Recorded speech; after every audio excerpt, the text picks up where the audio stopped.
Welcome to this lesson on algebra. Today, we are going to master the skill of converting between exponential and logarithmic forms. This is a fundamental concept that connects two major areas of mathematics.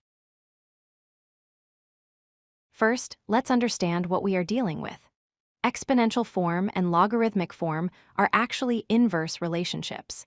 Think of them as two different languages used to describe the exact same mathematical truth. Just like addition undoes subtraction, logarithms are the way we undo exponents.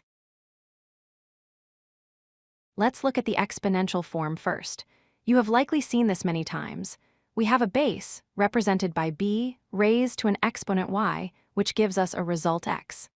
The base is the number being multiplied, and the exponent tells us how many times to use it.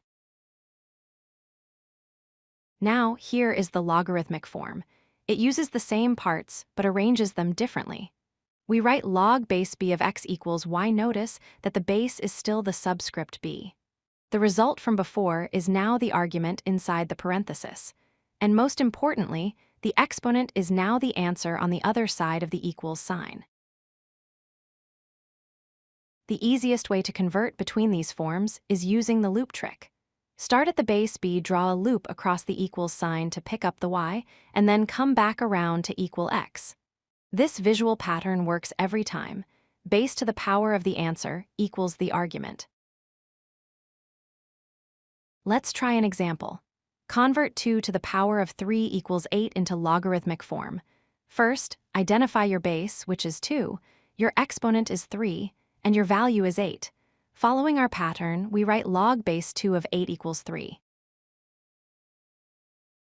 Now let's go the other way.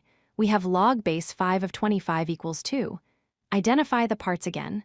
The base is 5. The answer is 2, which will become our exponent.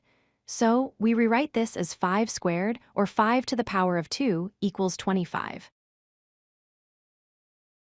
If you ever get stuck, just remember what a logarithm is actually asking. It is a specific question. To what power must I raise this base in order to get this number? When you read log base 2 of 8, your brain should think, 2 to what power gives me 8? There are two special cases where the base is invisible. If you see just log x with no number, that is a common log, and the hidden base is 10. If you see ln of x, that is the natural log. The hidden base there is the mathematical constant e. Let's summarize. The base always stays the base. The exponent in the exponential equation becomes the answer in the log equation. Basically, logarithms are just tools we use to calculate exponents. Use the loop trick, and you will get it right every time. If you like this video, hit that like button and don't forget to subscribe. Visit codelucky.com for more such useful content.